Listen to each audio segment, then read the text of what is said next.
Hi, everybody. I thought today I'd bring you in on an idea that I'm working on for a game, um, and then take you through some of the steps, how the game ideas have come along, what kind of technologies and things we're looking at. And my hope is that from that process experience that we'll actually be able to have more fun with the game overall. The game idea itself comes from this human first kind of idea where I want to see more interactions between people and less interactions with uh, the computer, essentially. The ideas are there to provide a platform.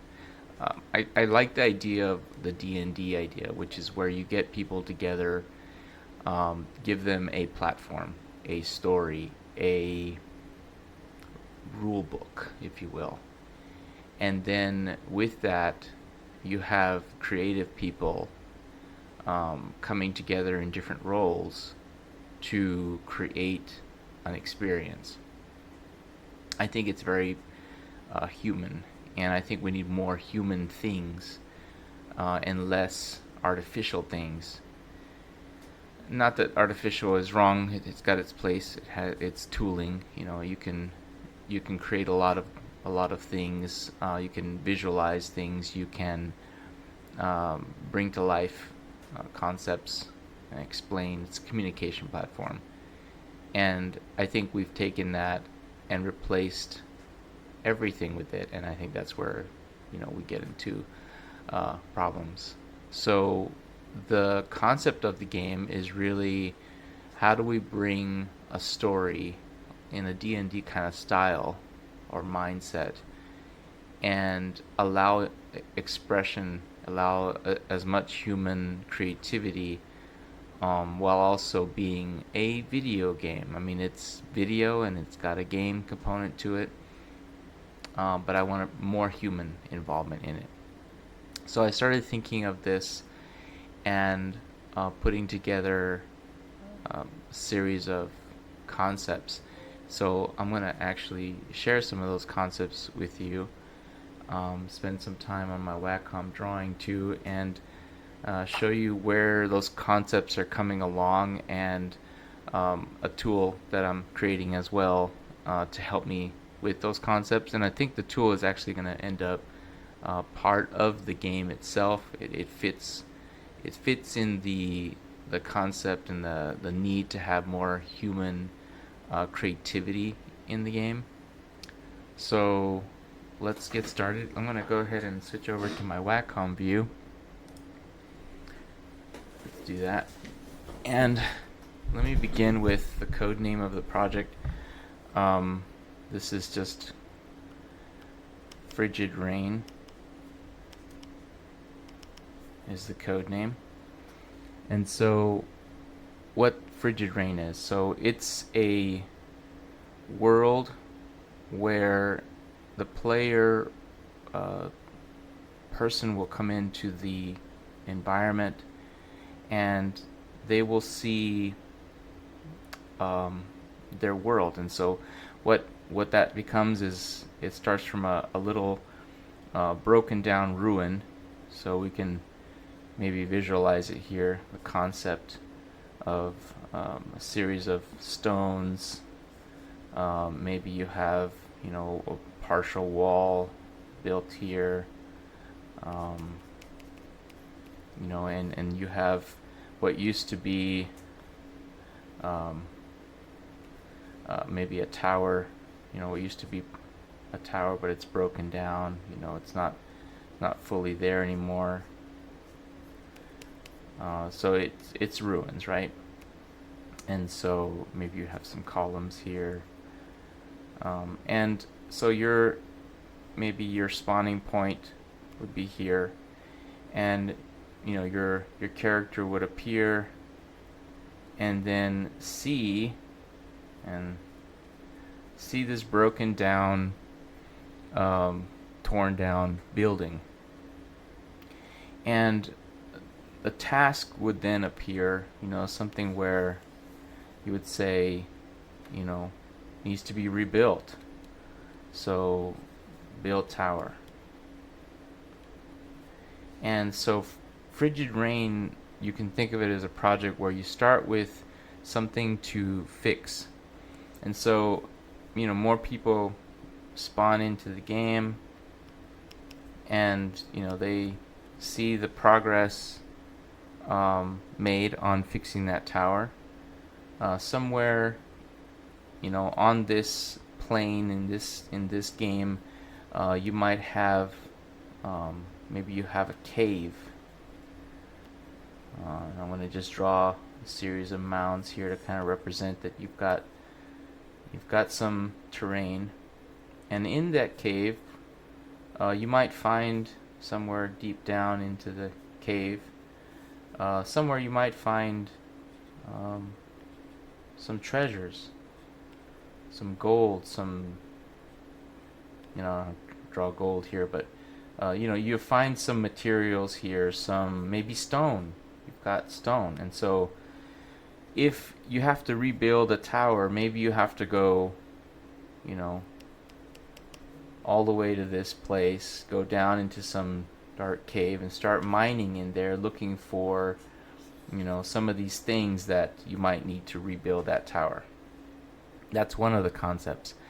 As people start to join in, they start to team up, right? Because the goal is to build this. Now, the backdrop, behind building this, or the reason for rebuilding this tower, is because night is coming, right? And so darkness, and maybe what we first have to do is set up some kind of temporary lighting. So maybe as they're rebuilding this tower, and let me add another view here, and the eventuality of building this tower is that you may have a proper light source here, and so you might have windows here, and you might be able to have stairs that kind of lead you up up to it. And let's imagine it kind of looping around or something, or maybe from the inside. That doesn't matter, but you'd end up with this thing that ends up being this tower, and maybe you have this properly fortified area. And this light that comes out from this tower would do something to dispel darkness, right? So if you had your town, and let me just imagine you have different buildings here, you would have this light source kind of casting around that town. So as these players come in and start rebuilding this, their goal is to build up that tower. In the meantime, though, they may have to set up little campfires and stuff. And so the idea here is draw a proper campfire. I don't know how to do that, but the idea here is that this would cast light too. Now, why the light matters is because in FriginRain there is a darkness that is encroaching into the land of the living, if you will, and it's it tries to come in on anything that's alive, right? It tries to make its way and devour, right? It's a devouring darkness. It's always hungry, and I'm gonna kind of give it a presence here. Just give it eyes, and it's watching. It's watching the living, right? Give it a kind of a dark kind of demeanor there. So this darkness has to be fought off, and the way to do that is to increase the light. Now, if these characters, in their wanderings, in their project building, wander into dark areas, dark creatures show up, and they look maybe humanoid a little, and they come up, they've got, maybe they got little pointy heads or something, and the idea is they start showing up, and they start, coming after these guys, coming after your character, and yeah, they thrive in the darkness. So what they do is, whenever they're in the dark, they get stronger, and whenever they come into the light, they get weaker, right? So your chances of survival would be best if you're coming at them from a light source, if you're in the light area. So I want to imagine that, let me create another file here. I want to imagine it this way. I want to think of the light source that is the tower. Let me just kind of draw the tower here again. Imagine that's the tower again, with its it's got light, right? And imagine it's casting its light, and then you've got this dark thing coming around it that's trying to encroach on it. And so you've got these opposing forces in essence, and you've got games inside of games, or puzzles in puzzles, because of that, because you have tasks to do, you have to rebuild something, you have an encroaching darkness, which means you have some sort of timeline that you have to build by, because if you don't build this tower up quick enough, that darkness can overtake you, and then none of your characters would survive. Alright, so that's kind of some of the foundational aspects, and kind of hones in the degree at which we have to emphasize certain components of the game, because that kind of brings a platform on it. Some of the challenges you have right away as you're imagining this world is that it's not an endless world kind of game. So you have to have an area where you expect players to be able to interact, right? And so it's a limited space. So just to kind of visualize what that is, imagine you have a boundary in your game, and so beyond that boundary, there's no game. Okay, so in a way, one of the foundational components to the game, which is this light source, helps to create that. The darkness, coming in, encroaching, always moving in this direction, and the light always coming in this direction, means that you created a space where the game happens, right? And outside that space, you won't have an experience, because that outside that space is death, right? Your character could not survive outside that space. So you have a zone. That helps because you're not working with an endless, a vast world where you have to contend with your technical resources. You may not have a system that can handle a massive world.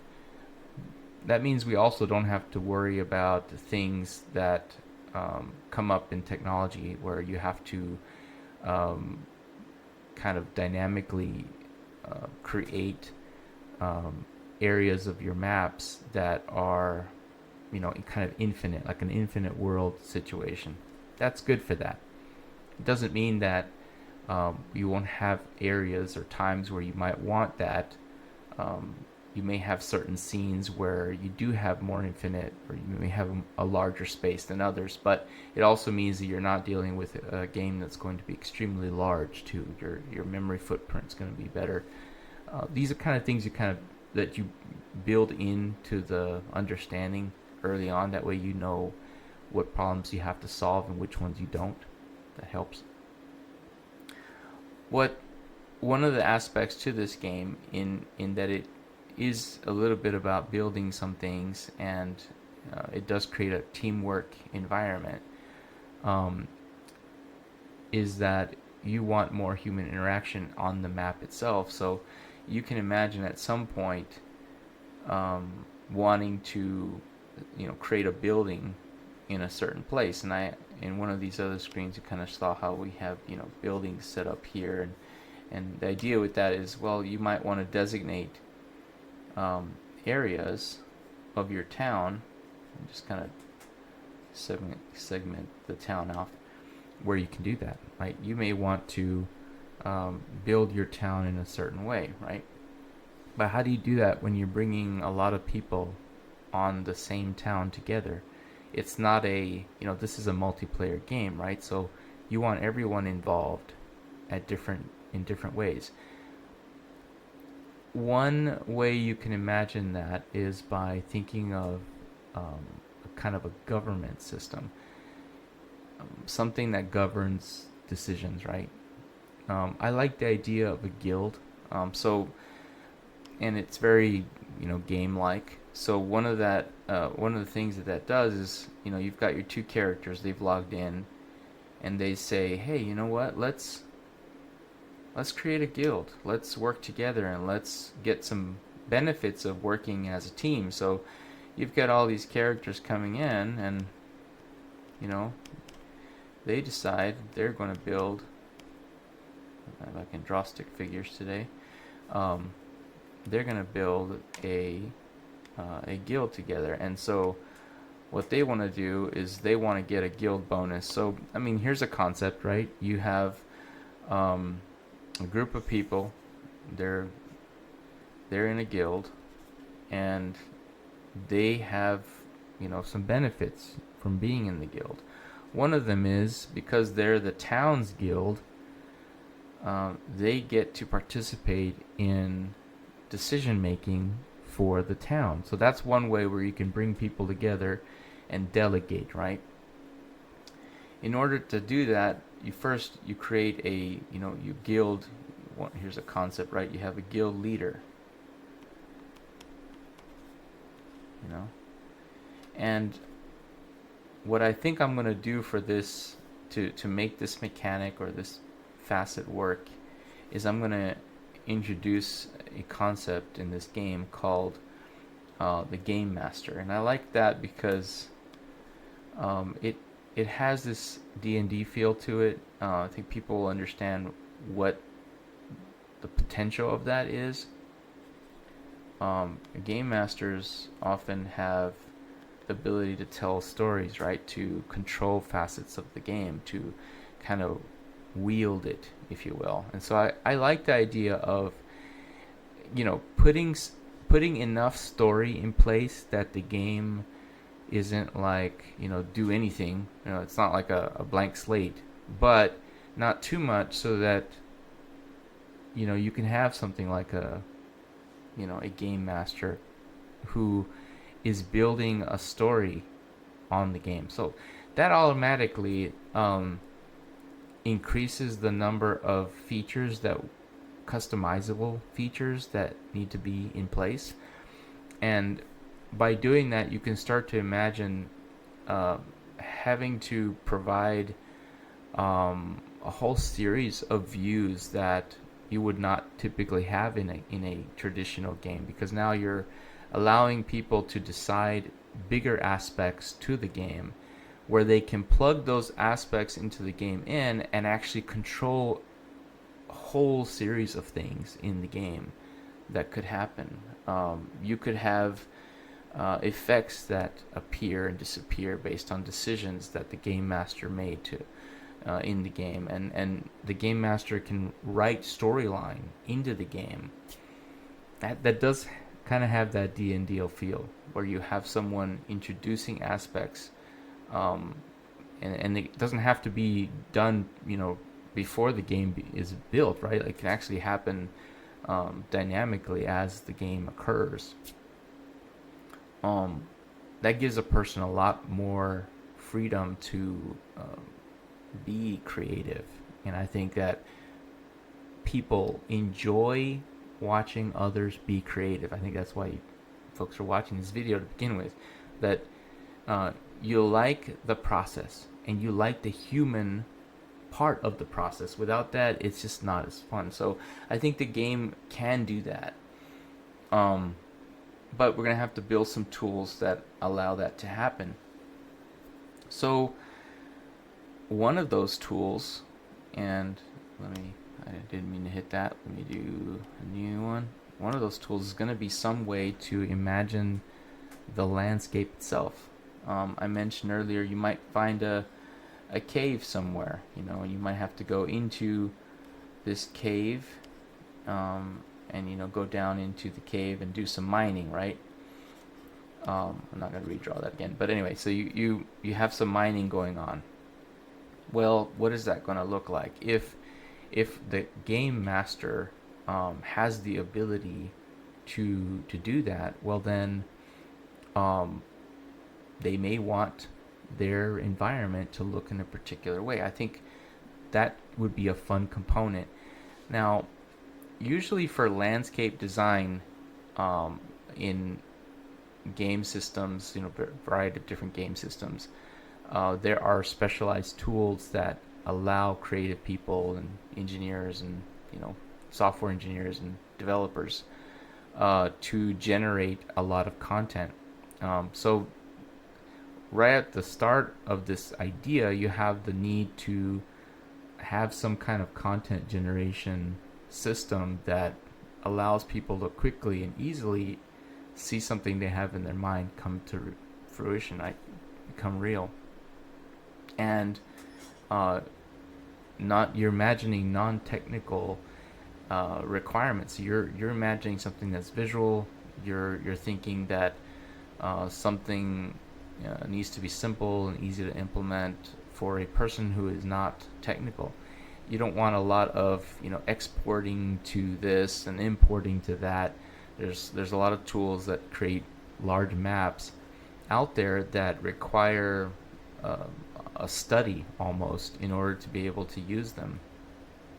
So I'm imagining a tool that is simple to use, can integrate directly in the game, so you're not having to experience one kind of look and feel, but then come to the game and have a completely different experience. The graphics need to be one-to-one, right? So you're not having to deal with one of the biggest problems with map generation in general, is that you use one tool to create the map and the materials and the 3D components, but then when you bring them into your game, you have to alter them to make them appear like they were made in the game itself. Like, you have to actually apply a whole bunch of technical techniques to change their appearance. For instance, if you're making a toon-like game, you want your mountains, your trees, your rocks to look toon-like, with the kind of toon shading that is applied to the rest of your game. And bringing in a landscape from one of these other tools, from that other 3D environment, automatically becomes different when you bring it into your game. So you want a one-to-one between the two. Now, right off the bat, I'm making a decision in this project to use the Rust programming language, and because I like the Bevy game engine, I'm going to be doing all of this in Bevy. So one of the tools I'm going to show you in a moment that I started working on for this part of the project, which is the landscaping project, was written entirely in Rust and Bevy. In earlier videos, I showed some of the prior work dealing with buttons and things like that, and I'm actually using that library in this other project. So you can kind of see, if you're looking at those videos, you can see how the whole thing is coming together. And so in a little bit I'll show you what that tool looks like. But first let's talk about some of the terrain related things that I would need. And this will help also the game masters as they start to experience the game and actually start developing, if you will, their idea into the game. So you come in on this this world, you see the broken down tower, and we need some way to create essentially a game master. So a mechanic that could work is where, because they have to rebuild this tower, they might form a group, or they might start building, repairing it independently, either way. But as they come down into this cave, maybe somewhere down deep into this cave, they find a key. Let me draw a key here, see if I can. And so let's see if I can give it some teeth. Keys have teeth, right? And so they find a key, and this key is the game master key. Now anyone can find this, as you're going into the cave to do your mining. So the first person who finds that key becomes a game master. And I think that should be an objective. It's an objective to find the game master key and become that person that is going to have the say in vast aspect of the game. And it could be a fun race too. You imagine folks joining in on the game and immediately having to be race to be the first, right? Race to be the game master. And I think that kind of is a motivating factor. So then they find that key, and it unlocks this ability to actually control and change the landscape. And so what we're going to look at here is how to then take that ability and create the landscape. So I want to visualize here what a landscape requirement would be. So imagine you have a terrain, right? And so I'm going to use a square to visualize it. And so you may have, want to place mountains into these zones. I'm gonna use circles to kind of describe the zones, but you may want some mountains in this zone, or some mountains here. You may have a zone, over here where you may want to see water. You may want more caves, right? You may want to place lots of different things on your map, but coming in and manually placing everything means that you have to program all of the other things that go along with it. You'd have to tell your monsters where to show up. You'd have to deal with the mechanics. Remembering that you have this light source coming from here, and the encroaching darkness coming into your map, right? That's going to be the underlying current or theme in this, right? You'd have to contend with those factors, and you'd want the system to automatically apply those to whatever you're designing.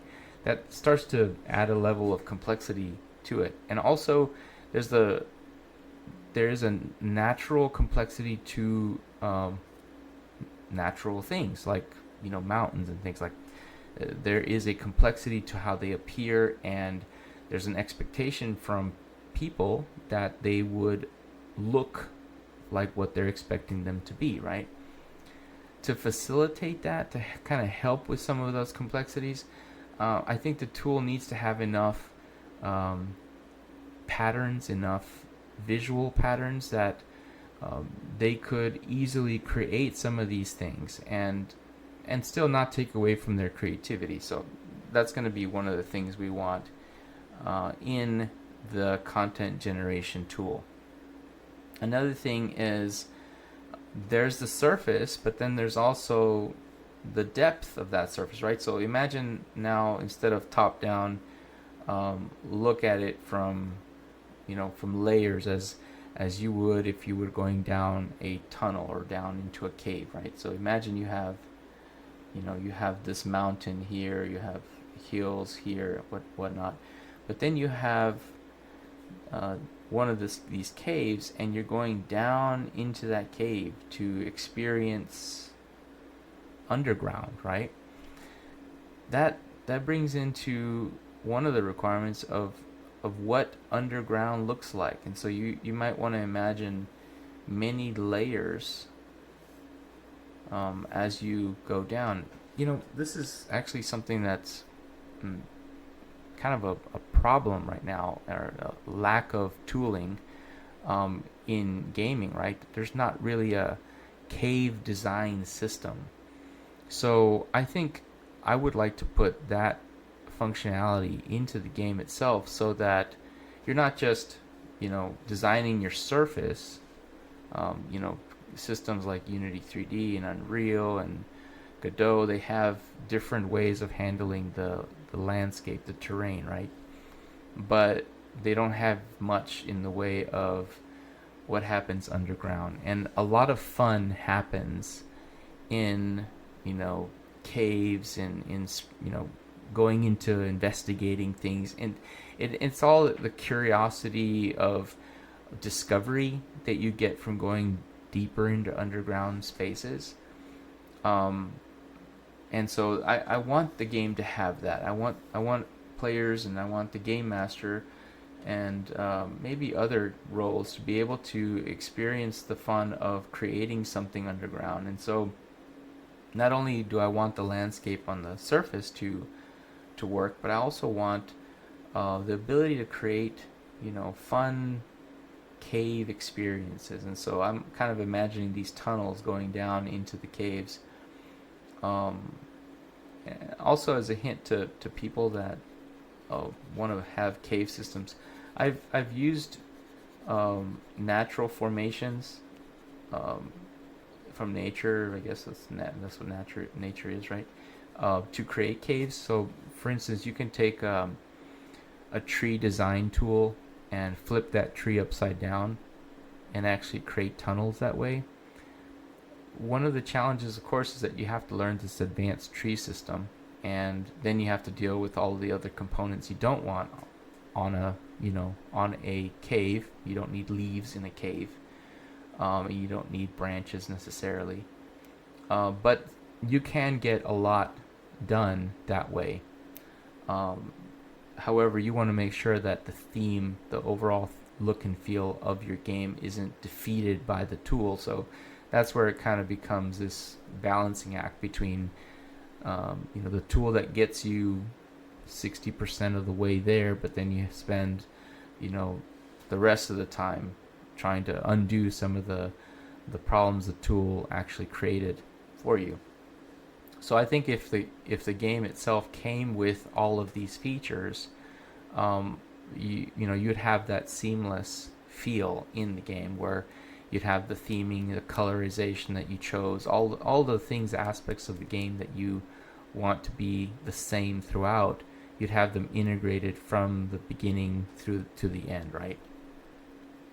So that's another thing we're going to want in the tool. We're going to want that seamless integration of the surface, topology, but also the layer topology as you go down into the depth of the landscape. And so as you traverse down through here, you might want to see cool features, like you might want stalagmites, and you might want interesting rock formations. Maybe you want wind damage tunnels. Maybe some of your tunnels have wind erosion and water erosion going through there. So you may want other things impacting the look of your tunnels. You may have areas where people can't go, and areas where people could go. So I'm kind of imagining here an area where no one can go, and yet you've got some formations here, and maybe in order to get this treasure that's somewhere over here, they have to kind of find their way through this tunnel, and then make their way up to find that treasure. I don't know, things like that. And you want, this treasure. If I'm looking at this artifact that I'm drawing here as a treasure, you may want it to move based on your design. So if you decided, you want to change the look of your landscape, you want to change something, you don't want to have to go and deal with finding this treasure you placed somewhere and move it to another spot. You want it to move naturally because your land formation moved, right?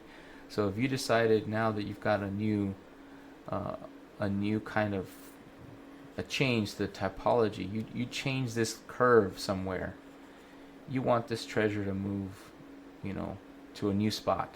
Maybe it doesn't fit in that spot anymore. Maybe it's not reachable. Maybe you cut off, this branch that used to take this path to get to that treasure, and now you've got this hidden treasure no one can reach, So things like that could happen if you don't build all of that complexity into the landscape tool and allow it to change by itself, to modify the placement of objects, artifacts. So that's something we'd want. So that's some of the ideas behind the landscape component and how the game master might be involved in implementing that. And obviously some of these ideas will probably change as we think about what a game master role is and to what degree we want them to be a part of that. Another idea is, maybe having one role that's got all this capability to it is too much. Maybe what we want is two roles. Another idea is where maybe there's this idea that there's another key, and there could be many more than just two, but I'm thinking there's another key, and that other key is the dungeon master key. That'd be something. So what if on this same world you've got this cave, but then maybe once you build the tower, maybe it unlocks a dungeon. Maybe there's a dungeon under this tower, and so now we've got this hidden door under the tower, and when players go into that, let me see if I can draw here something new. Let's just put a new image here. Maybe when they go into this door and down some steps, then maybe they get to the first level of the dungeon. So here's the first level, and maybe it's because it's multi-leveled. Maybe you have another door that goes further down into the dungeon. Maybe you need the same landscape tool to be able to design the dungeon, right? So once you have the key and you become the dungeon master, what if, having discovered the key, oh, he found the key. Well, if he found the key, then he becomes the dungeon master. There you go. You got a dungeon master. So what can the dungeon master do? Well, they can do anything they want with the dungeon, right? It would make sense that they could, maybe they would change its topology. Maybe they could reset it. So let's do, they could change topology. I'm just going to put top on there. they can reset it. Maybe they can, oh, here's an idea. They could level it up. Now this one's going to be really interesting because as you level up a dungeon, maybe it becomes harder. Maybe prizes become more valuable. Maybe as a dungeon master, you get to pick the prizes. Maybe you get to drop loot inside of the dungeon and see if people can find it. So this actually becomes people, both dungeon master, game master, actually performing a facet of a game that might have been done by, a system, AI system, or a programmed system. And so now you've got more human involvement, and that makes it a lot more fun.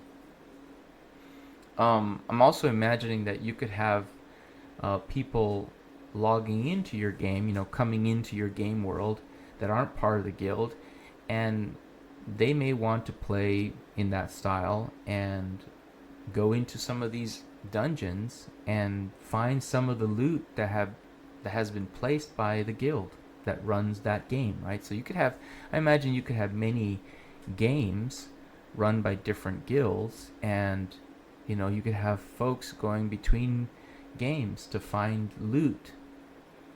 So anyway, a lot of content generation. I'm imagining the need for a lot of that, and so let me go ahead and show you this tool that I started working on, and then as that tool becomes more feature rich, I can create more videos and show you how to use the tool. Start showing you parts of the game itself that integrate closer with the tool, and go from there. Let me put my tablet aside, and we'll get back to tablet drawing, I'm sure, in future videos, but we'll put that aside for now.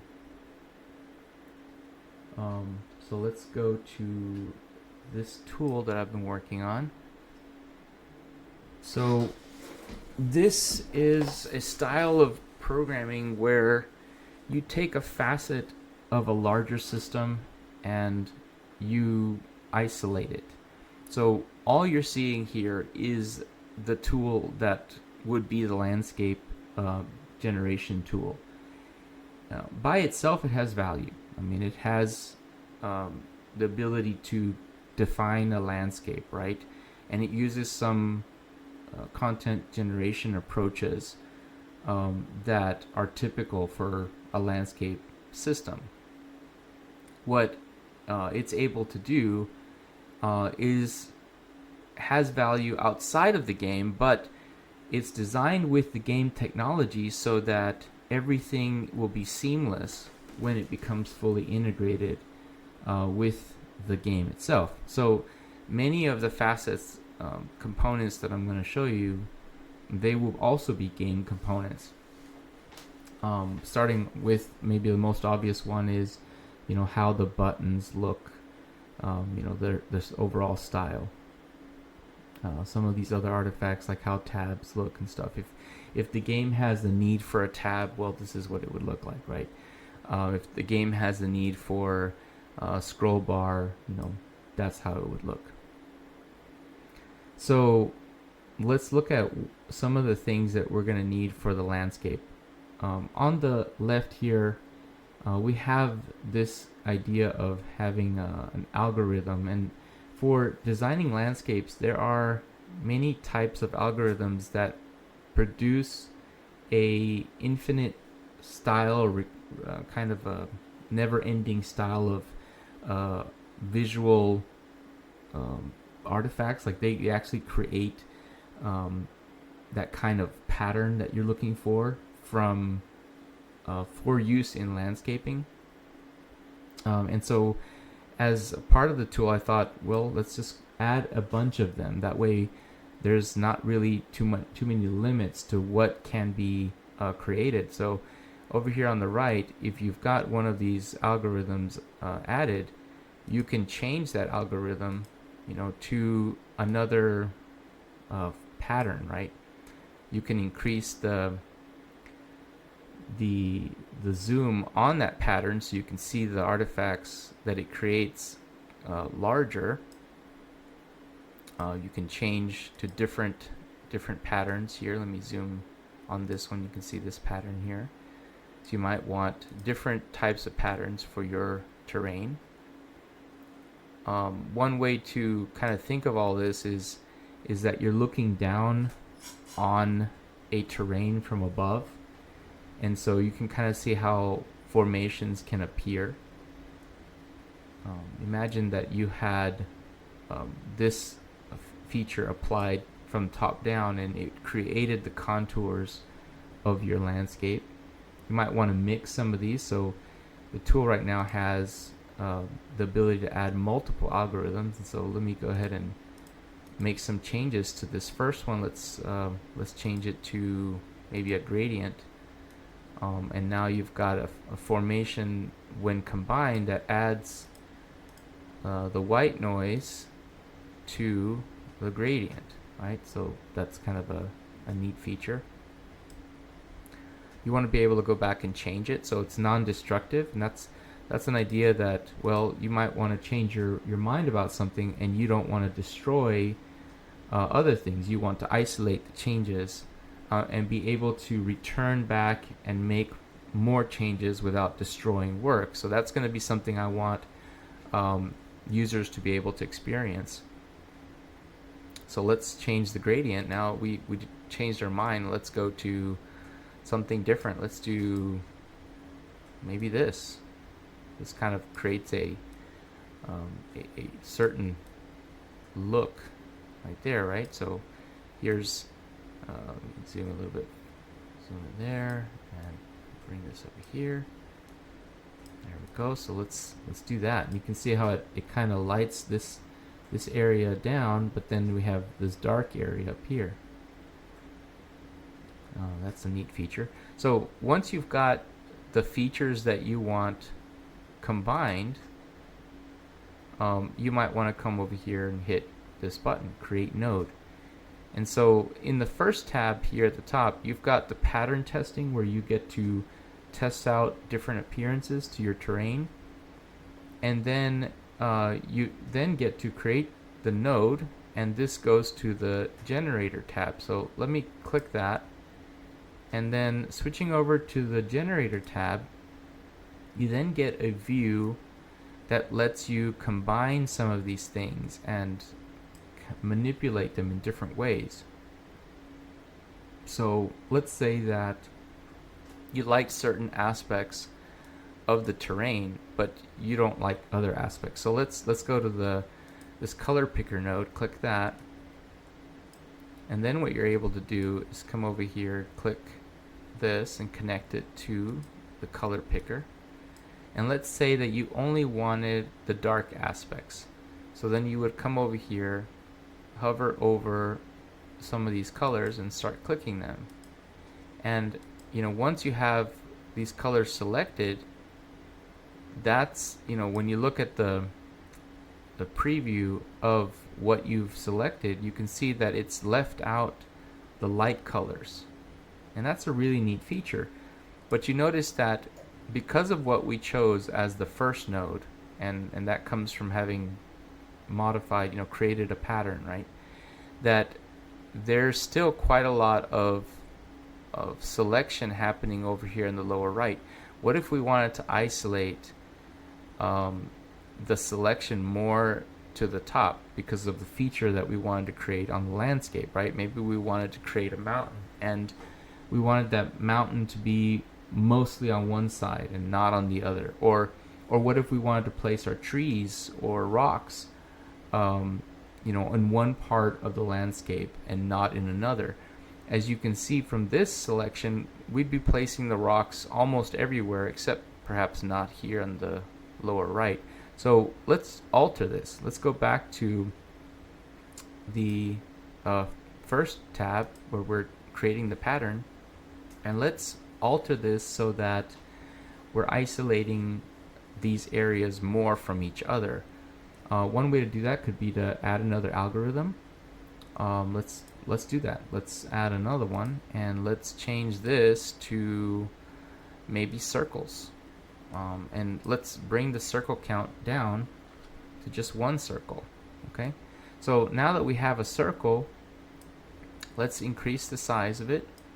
Let me bring it over here, kind of increase the size like that. Okay, so now I've got an area right here that is different than the area over here, right?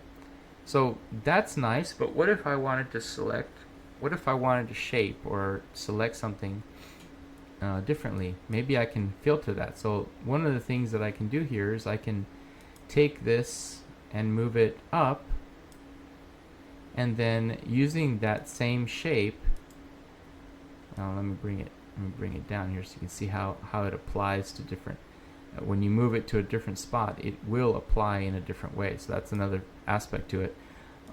But maybe what we want to do is we want to use it like a filter. So let's come over here and select that and change from a normal type of selection down to a filter.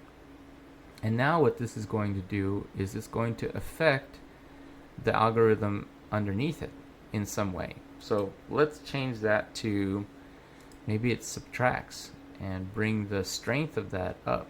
So you can see how it's impacting the white noise in some way, right? Let's change from subtract. Let's try mask again. Okay, so here's where it's being used as a mask. Okay, we've got our white noise and we've got our mask. Let's change. Let's see what else can we do.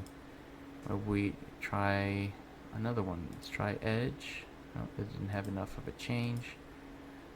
We're basically shopping right here for effects, right? Let's go back to mask and let's do maybe what we want to do is a different shape altogether. Let's switch it back to a regular to regular. Okay, so we've got our circle back, and I think the way that it was applying it before actually gave us a better option. And let's change this back. Oh, I think I know what I did. So I had it as a filter. Okay, so we have to make sure we select the right thing. So let me click that and move that up again. Maybe move it.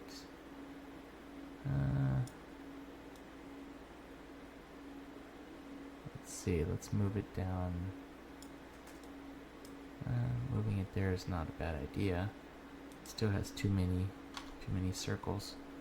Let's bring that down to that. Put it back where we had it. Okay. Okay. And then we have it there. Now what if I wanted to treat that like it's a filter? Okay. So I don't know if you can see, but there's actual line that shows up here, and if we increase the size of that, you can kind of see it moving here. It's light, but you can still see it. You can decrease the strength of it or increase it. You can invert it too. So here's where you're actually going to see a huge impact if you invert it. You're using it like a mask and then you're inverting it. So now what we've got is a very different view than we had before. So let me go ahead and use this one to see what the next one will do. Hit update node, and now when we come back over here, you see that it's actually applied to that node, and in our color picker you'll see that it's isolated the selection to that area using the colors that were there before. Now if we want to clear those colors because we want to start over, let's just check these, and now let's just select some of these colors, the darker ones, and you can see that we're now going to be picking from those darker colors. So that's one of those techniques where you can actually change what's, how it's impacting things. So let's increase that. You can see how that behaves. Let's take some of these lighter ones off and make sure that we're picking these darker colors. Okay.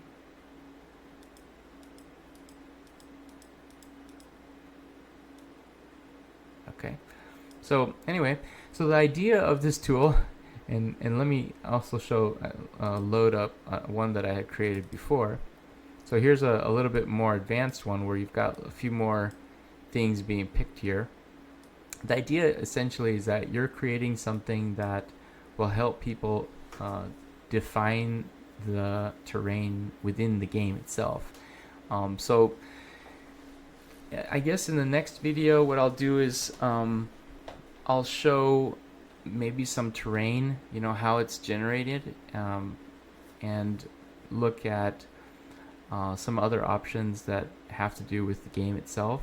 I also want to do something with this tool itself where it can be in the game, but it can also be outside the game. So maybe I can turn this into a proper, you know, terrain editing system, where people that are looking for a different way, a different approach for terrains, can actually use it for, you know, systems like Unity 3D or Unreal or Godot, you know, where it can integrate with those as well.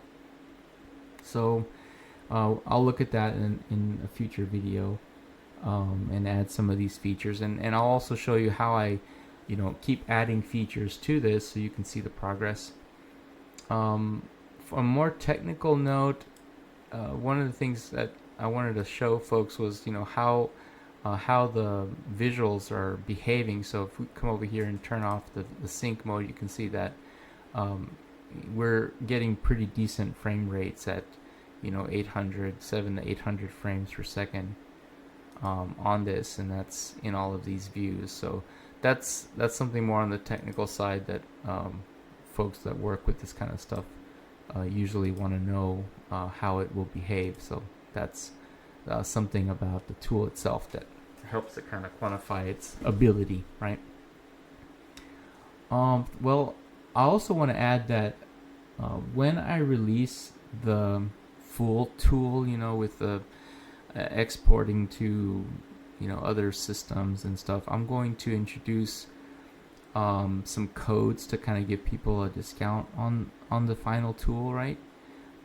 That way, as a tool by itself, if you're going to use it outside the game, there'll be some way for you to get that and to get it at a decent price. Because I know that landscaping tools can tend to be pretty high. I mean, I think the most expensive one I ever got was probably about 800, closer to between $800 and $900, and it was for 1 year. So I know that a lot of these landscaping tools, they tend to be extremely expensive, and I'm so sick of it.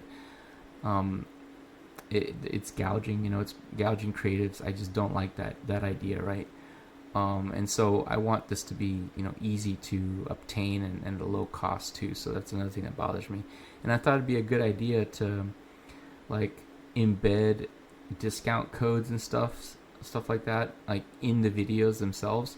So look at the video descriptions in some of these videos for some of the discount codes or places to go to get discounts. I might even turn it into a game where I embed, you know, in the videos themselves, if I embed codes to make it into like an Easter egg kind of thing where certain features become accessible through a code that you got from a video. I was thinking about that earlier today, and I thought that'd be neat if you know, we turn videos like this, like content that we create, into another game, and that would be kind of neat too. So maybe I'll do something like that. So look in the video descriptions and check out my friends too. I sometimes put like links in my videos to other people's content, and these are people that I know and that I love, and they're decent people, so check out their stuff too. And yeah, I'll keep you posted on progress on this game. Thanks for hanging out. Shalom.